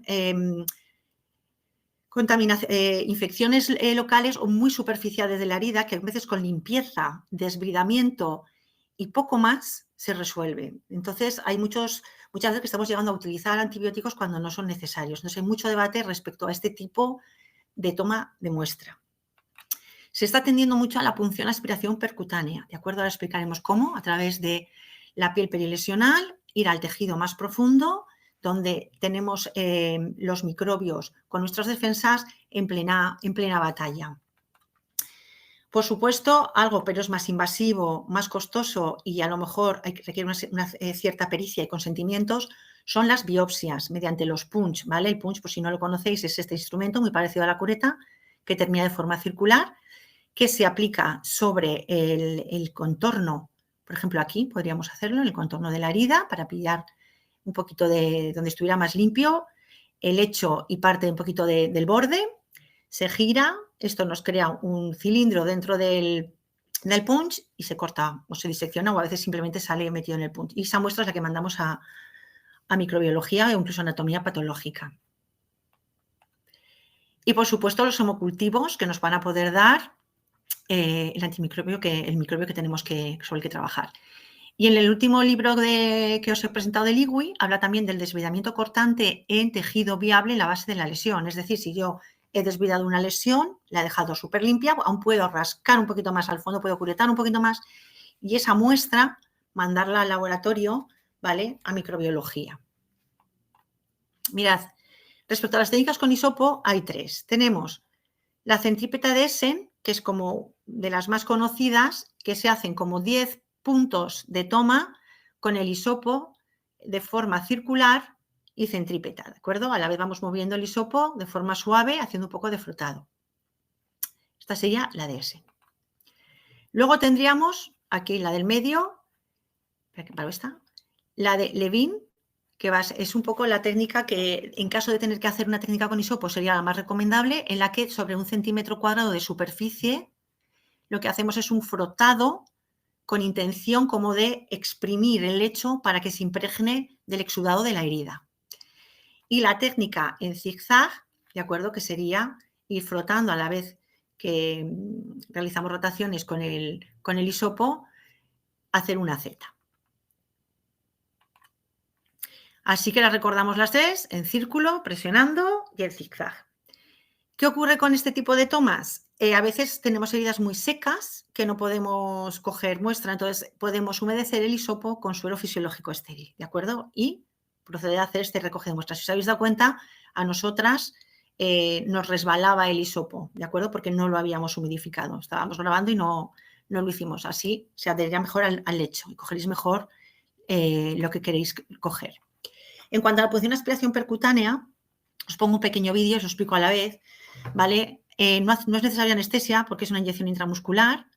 ¿Qué hacemos? A medio centímetro del borde de la lesión, elegimos una zona donde haya menos esfacelo, haya tejido más limpio, metemos a 45 grados una aguja intramuscular cargada y a la vez que vamos retirando, vamos aspirando con la intención de, si hay líquido, aspirarlo.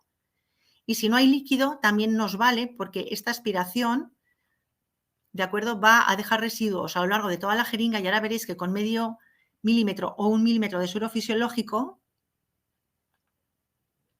va a ser suficiente para que tengamos contenido y células a poder analizar, ¿de acuerdo? Esto se purga, se pone un taponcito rojo y se manda en un tiempo límite de 2 horas al laboratorio de microbiología. En caso de que esto no pueda ser así, se mete a refrigerar, como mucho 24 horas. Veréis que en muchos sitios la bibliografía pone que cuando hacemos la punción, es decir, en este momento, echo para atrás, aquí, que inyectemos 1 mililitro de suero fisiológico y luego lo aspiremos. Bueno, yo hasta el momento, cuando lo he inyectado, luego no he recuperado nada. Esa ha sido mi experiencia, con lo cual, comentándolo con otras compañeras que trabajan con heridas complejas, pues ellas me comentaron esta forma de hacerlo y la verdad es que de esta manera sí que tenemos el resultado. ¿Qué puede ocurrir? Pues que pinchemos demasiado profundo y no estemos en la zona inflamada, entonces hay que intentar ver que estamos pinchando en una zona donde veamos que hay algo de inflamación para poder llegar a tener la muestra que queremos. A ver, siguiente, esperad que lo paso.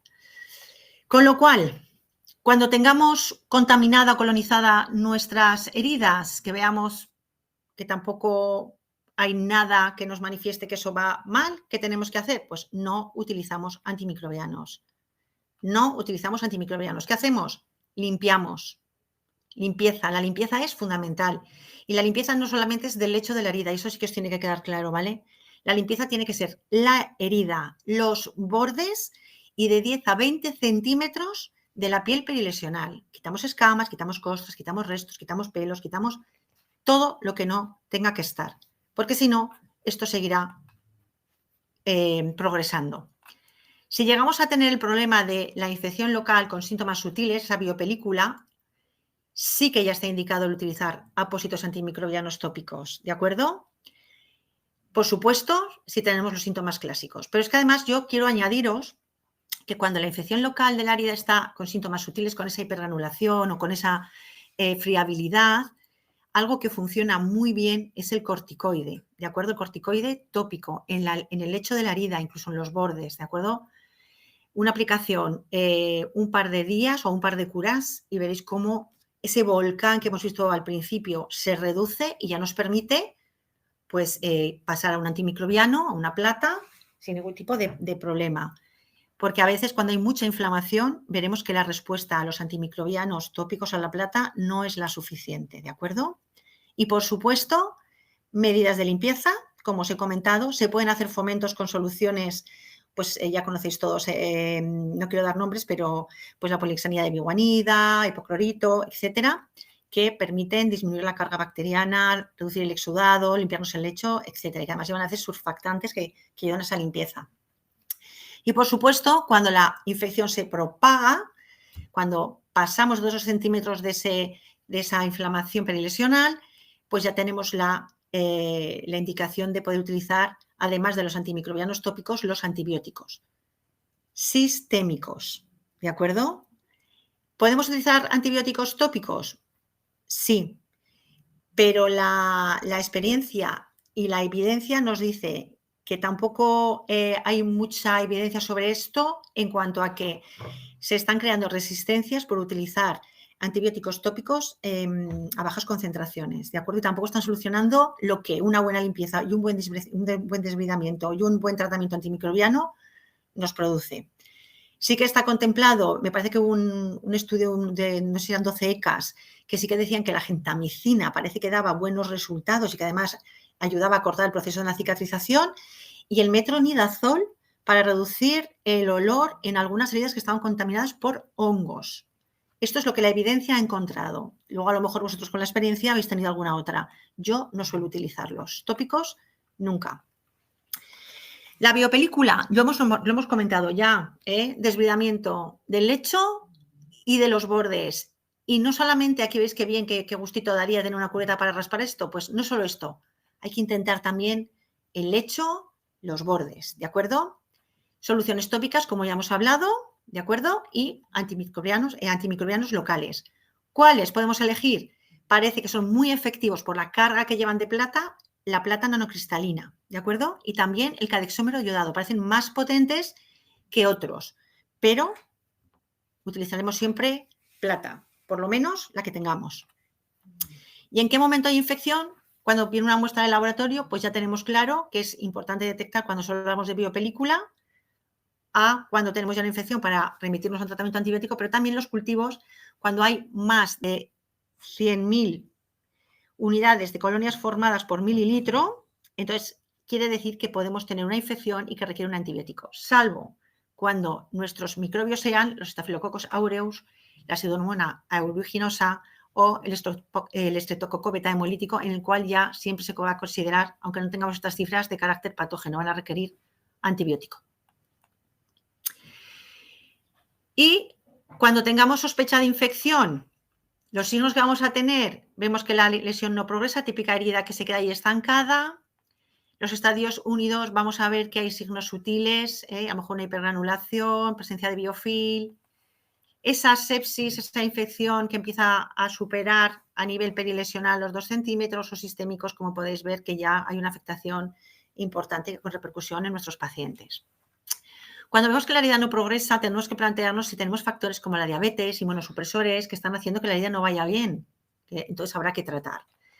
Si vemos que la herida presenta ese biofilm, esos síntomas sutiles, pues podemos recurrir a los antimicrobianos, a las tecnologías TAC, etc. Si vemos que se está extendiendo la sepsis, ya vamos a actuar siendo un poquito más invasivos. Si tenemos colecciones de líquido, por favor, no esperemos a que se abran solos, hay que intentar abordarlas. Si yo tengo una escara blanda y veo que fluctúa, abridla un poquito a ver qué sale debajo, ¿de acuerdo? Porque nos podemos encontrar con que tenemos bolsas de exudado purulento y con esto hacemos ya muchísimo. Solamente con drenar ya podemos plantearnos incluso otras terapias o proceder ya a un antibiótico sistémico, ¿de acuerdo? Por supuesto, si hay infección y si no tenemos síntomas en la herida, pero tenemos síntomas febriles, pues a lo mejor hay que buscar que hay infección en otro sitio, ¿de acuerdo?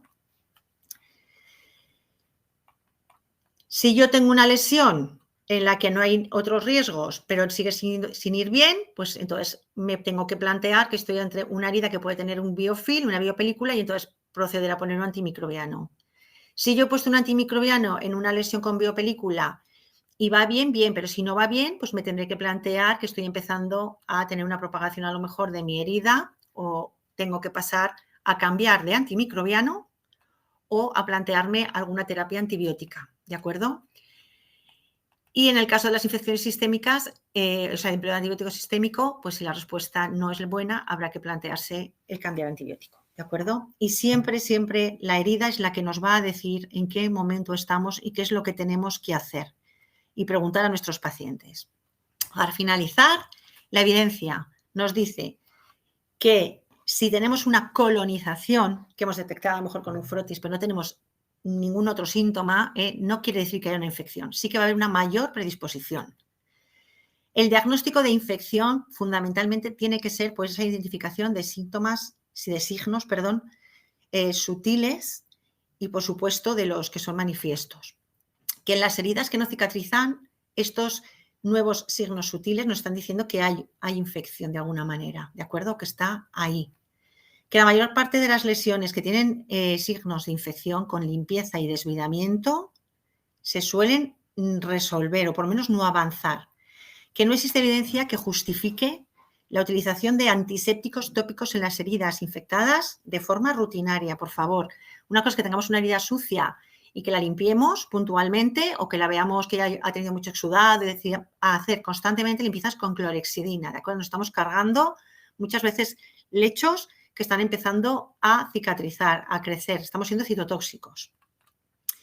Que los antibióticos tópicos a bajas dosis pueden generar resistencia antimicrobiana, que es importante tomar muestras bien tomadas de forma adecuada, en el sitio adecuado, que no debemos poner tratamiento antibiótico antes de tener un resultado de una muestra, recurriremos primero a los antimicrobianos, que no se debe hacer herida que veo, herida que le hago un hisopo, no, primero vamos a contemplar esa herida, vamos a ver qué es lo que nos está diciendo y que es importante cuando ya tengamos una determinación el ver si hay alguna calidad cuantitativa en esa muestra.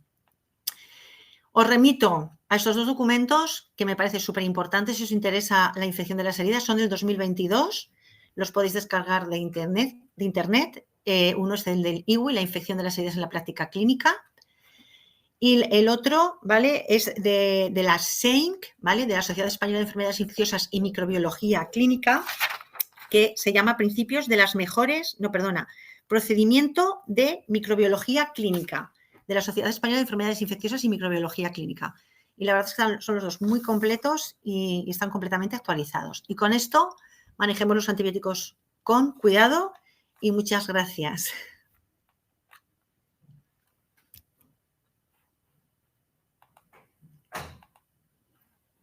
¿Hola? Hola. Hola. Vale. Bueno, deciros que todos son halagos y felicitaciones por parte de los congresistas que están visualizando esta tarde, destacando el buen trabajo, la buena explicación, lo interesante que lo habéis hecho y lo útil que es para todo el personal sanitario. Vale, os voy a decir un par de preguntillas que han salido por aquí por el chat. Mientras tanto, si alguien quiere ir poniendo también alguna pregunta más por el chat, sin ningún problema, ¿vale? Os comento la primera. Cuando limpias la herida con antiséptico, ¿no se puede falsear la toma con el hisopo? Previamente no. A ver, con un hisopo, a ver, lo ideal, ¿me escucháis? Sí. Vale. Lo ideal es limpiar con suero fisiológico. Cuando hablamos sobre todo de utilizar antisépticos, cuando tenemos heridas a lo mejor muy sucias, etcétera. Si tú tienes una herida relativamente limpia, con que hagas suero fisiológico, suficiente, ¿de acuerdo? Cuando hablamos de utilizar antisépticos es cuando tenemos heridas sucias, típica lesiones de extremidades venosas inferiores que llevan mucho tiempo tapadas, que las levantas y dices, madre mía, tengo que desbridar, tengo que quitar costras, tengo que desinfectar. Entonces ahí tienes que limpiar primero, porque es que si no te va a salir Escherichia coli, te va a salir hasta el COVID, ¿vale? Entonces, un poco dependiendo de cómo tengas esa herida de limpia, te queda solo la limpieza con suero, en la limpieza y desinfección o en la limpieza, desinfección y desbridamiento. De manera que tengas un lecho lo más limpio posible para que tu muestra esté recogiendo el exudado del lecho de la lesión, no los restos, desfacelos, de microbios muertos, de células muertas que tenemos en la superficie, ¿de acuerdo? ¿Esto de coger el pus cuando vemos una herida abierta? No.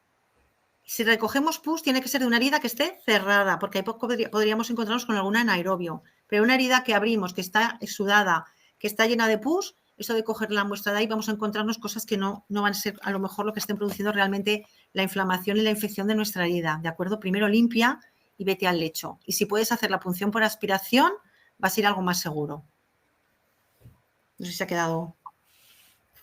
Perfecto. Pues os digo la siguiente. Vale. ¿Se puede combinar simultáneamente la pomada antimicrobiana con la pomada corticoide en una herida infectada? Esto supongo que lo dirás porque, claro, si tienes una herida infectada y le pongo corticoide, claro, yo te voy a comentar mi experiencia, por ejemplo, cuando yo utilizo una pomada corticoide, y vais a decir, pues vaya, utilizo la diprogenta, que lleva gentamicina y lleva betametasona, ¿de acuerdo? Como os he comentado, hay estudios de ensayos clínicos que comentan que la gentamicina va bien y es verdad que va muy bien, entonces utilizo esa pomada, ya he resuelto el problema antimicrobiano. Si lo tengo que poner solo, yo no lo mezclaría con plata, ¿de acuerdo? Creo que aquí, si tenéis la suerte de tener por ejemplo, una tecnología DAC, el Sorbac, que no estamos aplicando ningún otro tipo de metal ni de producto, fenomenal. Sino con una buena limpieza de la zona, cuando la veis inflamada, aplicáis el corticoide un par de días y veréis cómo eso se reduce y entonces ya pasa el antimicrobiano, ¿de acuerdo? Y será suficiente. Es que lo de mezclar dos cremas y mezclar apósitos que llevan metales con corticoides, al final, no, o unos inhiben a otros, no creo que sea lo más recomendable. Yo no lo hago, no lo he necesitado hacer, ya te lo digo. Cuando tienes una inflamación generalmente, limpias y decides, desinflamo o paso al antimicrobiano, pero las dos cosas a la vez no. Yo lo que sí que he hecho a veces es el hecho, si lo he limpiado y veo que todavía me queda mucho esfacelo y mucha porquería, utilizo el antimicrobiano y en el borde, ¿de acuerdo? Utilizo la crema de corticoide para bajar la inflamación perilesional. Eso sí que lo hago, pero mezclarlo dentro del lecho no. O una cosa o la otra. Espero haberte contestado. Vale. Ana, Joaquín, ¿queréis añadir algo? Nada, dar la enhorabuena a los compañeros por las excelentes ponencias y espero que les hayan gustado a los congresistas. Sí, están, ya te digo, dando, o sea, enhorabuena por las exposiciones, muy interesantes. O sea, y enhorabuena a todos, están dando la enhorabuena a los tres. Vale. Yo muy agradecida de que nos hayáis invitado y de compartir aquí la experiencia y la mesa con Ana y con Joaquín, que son grandes compañeros. Y bueno, esto de compartir conocimiento siempre viene bien porque además incluso a nosotros nos hace ponernos las pilas, actualizar e intentar ofreceros lo último de lo último y para que todos, bueno, pues podamos aprender juntos. Genial, pues muchas gracias por tu palabra y gracias siempre a vosotros por participar y exponer lo que exponéis aquí en el Congreso. ¿Vale?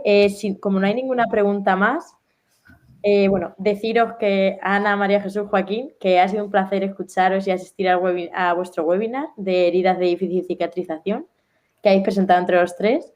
Y nada, como os acabo de decir, contar con profesionales como vosotros, tan experimentados en vuestra materia, en el Congreso es una suerte. Y desde la organización os agradecemos vuestra participación en el 4º Congreso Multidisciplinar en Sanidad. Muchas gracias a los tres y también agradecer a los congresistas que nos han acompañado en la última ponencia del día de hoy y durante todas las que se han desarrollado. Solo me queda daros las gracias nuevamente a todos por asistir y esperamos que hayáis podido disfrutar y aprender de este congreso. Y feliz Navidad y próspero año 2024 a todos también. Igualmente. Ya estamos cerrando. Así que, nada, si alguien quiere añadir alguna cosilla más. Nada, yo por agradeceros que hagáis este tipo de cosas, creo que son muy interesantes. Os veo gente muy joven, con ganas de aprender, que eso es muy importante. Y bueno, aquí nos tenéis a los tres para cualquier duda o cualquier otra necesidad o otro día que hayamos otra charla, lo que queráis, a vuestra disposición. Perfecto. Bueno, pues que paséis una feliz tarde y un feliz fin de año y todo, ¿vale? Y nada, un saludo para todos. Gracias. Igualmente.